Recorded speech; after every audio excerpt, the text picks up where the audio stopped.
Hello friends, स्वागत है आपका हमारे YouTube channel PCI EDU hub में। जैसा कि आप लोग जानते हो कि आईबीपीएस के थ्रू ग्रामीण बैंकों में क्लर्क व पीओ की 13,217 पदों की भर्ती के लिए रजिस्ट्रेशन 1 सितंबर से स्टार्ट हो चुके हैं। तो जो भी स्टूडेंट बैंक में क्लर्क व पीओ की भर्ती के लिए तैयारी कर रहे हैं, ये उनके लिए सबसे गोल्डन अपॉर्चुनिटी है, क्योंकि इस बार की भर्ती में सबसे ज़्यादा पोस्टें हैं। चलिए मैं आपको इस फॉर्म को भरने के लिए एज लिमिट, फी, एलिजिबिलिटी और सच्ची योग्यता, syllabus, exam pattern and photo and sign तथा डॉक्यूमेंट्स को अपलोड करने का तरीका बताता हूँ, कैसे इस फॉर्म को फिल करना है और उसमें क्या क्या डॉक्यूमेंट्स वगैरह चाहिए। इस फॉर्म को फिल करने के लिए आपके जो रजिस्ट्रेशन है वो सब 1 सितंबर से स्टार्ट हो चुके हैं और इसकी जो लास्ट डेट है वो 21 सितंबर है। इस फॉर्म को फिल करने के बाद आप जैसे सितंबर में फॉर्म फिल कर देते हैं, उसकी एग्ज़ाम डेट जो होगी पीओ या क्लर्क को दोनों के लिए जो यहाँ पर प्री एग्ज़ाम की जो एग्ज़ाम डेट होगी वो नवंबर से दिसंबर के बीच में रहेगी। नवंबर और दिसंबर में आपके एग्ज़ाम स्टार्ट हो जाएंगे। और जो पीओ के लिए जो होगी या क्लर्क के लिए जो मेन एग्ज़ाम की जो डेट होगी वो दिसंबर और फरवरी में होगी। इसके बाद आप देखिए यहाँ पर जो एज का क्राइटेरिया क्या है, तो एज का क्राइटेरिया ये है कि अगर आप क्लर्क का फॉर्म भर रहे हैं तो क्लर्क का फॉर्म भरने के लिए आपकी एज जो है 18 से 28 साल के बीच में होनी चाहिए। अगर आप पीओ की तैयारी करें, पीओ का फॉर्म फिल कर रहे हैं, तो इसके लिए आपकी एज जो है 18 से 30 साल के बीच में होनी चाहिए। और इस तरीके से ऑफिसर स्केल सेकंड या थर्ड भर रहे हैं तो इसके लिए आपके ऑफिसर स्केल सेकंड के लिए आपकी 21 से 32 साल होनी चाहिए। और ऑफिसर स्केल थर्ड के लिए यानी सीनियर मैनेजर के लिए फॉर्म फिल करें तो आपकी एज 21 से 40 साल के बीच में होनी चाहिए। नेक्स्ट इसके बाद आप देखिए कि इस फॉर्म को फिल करने के लिए फीस क्या होगी। तो ऑफिस असिस्टेंट यानी क्लर्क की पोस्ट के लिए जो फॉर्म की फीस है वो जनरल और ओबीसी के लिए आपकी जो फीस होगी वो यहाँ पर फीस दी है 850। एंड जो SC ST और जो PWD के स्टूडेंट्स होंगे और कैटेगरी के, तो इनके लिए आपकी फीस का जो क्राइटेरिया है वो 175 है। इसी तरीके से जो पीओ लेवल के जो पीओ के फॉर्म होंगे यानी क्लर्क के अलावा पीओ के, तो उसकी भी फीस का क्राइटेरिया सेम ही है। इसके बाद आप देखिए आपको इस फॉर्म को फिल करने के लिए आपकी शैक्षिक योग्यता क्या होनी चाहिए। तो इस फॉर्म को फिल करने के लिए आपकी एजुकेशन क्वालिफिकेशन जो होनी चाहिए वो है यहाँ पर स्नातक, यानी आपको किसी भी सब्जेक्ट से आपका स्नातक होना चाहिए, आपका ग्रेजुएशन कंप्लीट हो जाना चाहिए। तो यहाँ पे जो ऑफिस असिस्टेंट है ये क्लर्क की पोस्ट है, क्लर्क की पोस्ट हो या फिर पीओ की पोस्ट हो, दोनों की पोस्टों के लिए आपका जो ग्रेजुएशन मस्ट है। और अगर आप ऑफिसर स्केल सेकंड या थर्ड का फॉर्म फिल कर रहे हैं तो इसके लिए आपका जो ग्रेजुएशन होना चाहिए उसके साथ साथ 50% मार्क्स होना चाहिए ग्रेजुएशन में। और नेक्स्ट इसके बाद आते हैं कि एग्जाम का जो पैटर्न होगा क्या होगा। जैसे कि आप फॉर्म फिल कर रहे हैं प्री के लिए, यानी क्वालिफाइंग मार्क्स जो होंगे मेन में बैठने के लिए, मेन का एग्जाम देने के लिए आपके क्वालिफाइंग मार्क्स होना चाहिए प्री में। तो प्री में क्या होगा, सब्जेक्ट क्या आएंगे, जैसे आपका रीजनिंग सब्जेक्ट आएगा, इसके बाद न्यूमेरिकल एबिलिटी आएंगे, तो रीजनिंग और न्यूमेरिकल एबिलिटी से 40 क्वेश्चन आएंगे, जो कि रीजनिंग में आपको टाइम दिया गया है 25 मिनट्स और आपका न्यूमेरिकल एबिलिटी में दिया गया 20 मिनट्स दिया गया है। प्री क्वालिफाई होने के बाद भी आप मेन का एग्जाम देंगे। तो मेन एग्जाम के लिए आपका क्या क्या सब्जेक्ट होंगे, सबसे पहले यहाँ पे रीजनिंग है जिसमें आपके 40 क्वेश्चन होंगे, कितने मार्क्स को मिलेंगे, इसका 50 मार्क्स का होगा। कंप्यूटर नॉलेज के लिए आपके 40 क्वेश्चन होंगे, जो कि एक क्वेश्चन होगा हाफ मार्क्स का होगा, यहाँ पे 20 मार्क्स होंगे। उसके जनरल अवेयरनेस के भी 40 क्वेश्चन होंगे, 40 मार्क्स के होंगे, 1 क्वेश्चन होगा। इसके बाद यहाँ पे एक सब्जेक्ट दिया गया है English language and Hindi language. English language Hindi language में से आपको ऑप्शनल दोनों में से कोई एक चूज कर सकते हैं उसके क्वेश्चन।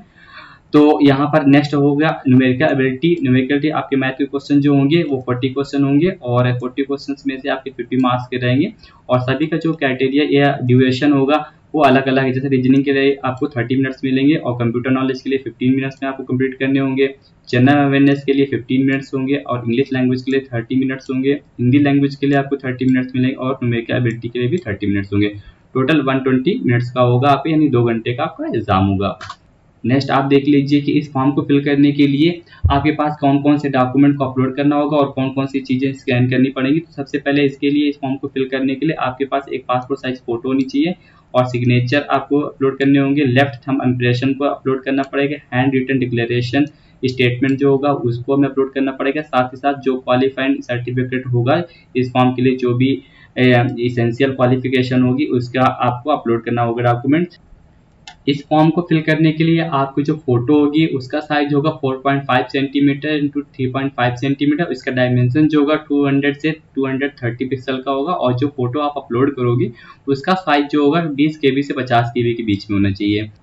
इस फोटो को अपलोड करने के बाद आपको फोटो जो होगा ऑनलाइन आपको ये फोटो वेबकैम के द्वारा आपको कैप्चर करनी होगी, या फिर आप अपने फ़ोन का यूज़ करके भी ये फोटो को कैप्चर करके ऑनलाइन लगा सकते हो।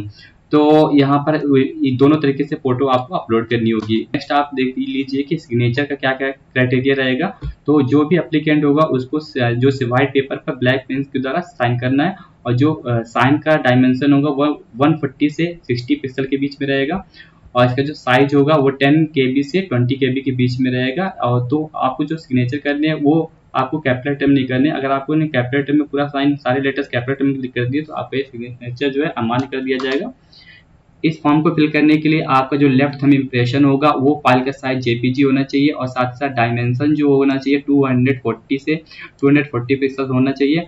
और इस आपको लेफ्ट थंब का जो इम्प्रेशन होगा उसको स्कैन करने के लिए आपको कम से कम ये 200 DPI पे स्कैन करना है, और फाइल का साइज जो होना चाहिए 20 से 50 KB के बीच में इसका साइज होना चाहिए।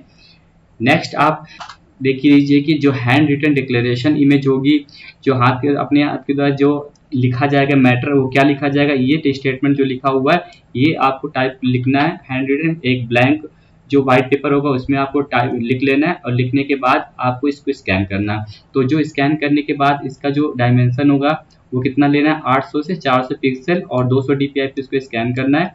इसका जो क्राइटेरिया होगा वो होगा 10 सेंटीमीटर इंटू 5 सेंटीमीटर। इसका जो फाइल का साइज रहेगा 50 KB से 100 KB के बीच में रहेगा।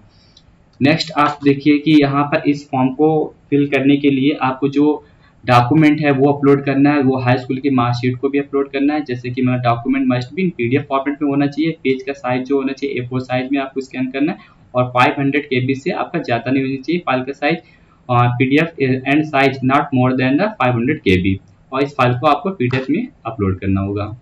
तो इस तरीके से आपको ये सारे फॉर्म भरने के लिए सबसे पहले ये सब जानकारियाँ होनी चाहिए। ये सब जानकारियाँ आप करने के बाद आप अपना फिल फॉर्म अच्छे तरीके से भर पाएंगे, और जिससे कि कहीं भी आपका फॉर्म गलत ना हो। तो ये सभी जानकारियाँ आपको हेल्प करेंगी इस फॉर्म को अच्छे से फिल करने में, जिससे कि मिस्टेक ना हो और आपका फॉर्म रिजेक्ट ना हो, जिससे कि आपका समय बचे और आपकी जो प्रिपरेशन कर रहे हैं वो उसमें से ज़रा सी मिस्टेक अगर आपकी हो जाती है फॉर्म को फिल करने में, तो उसमें क्या होगा कि आपका लॉस हो जाएगा।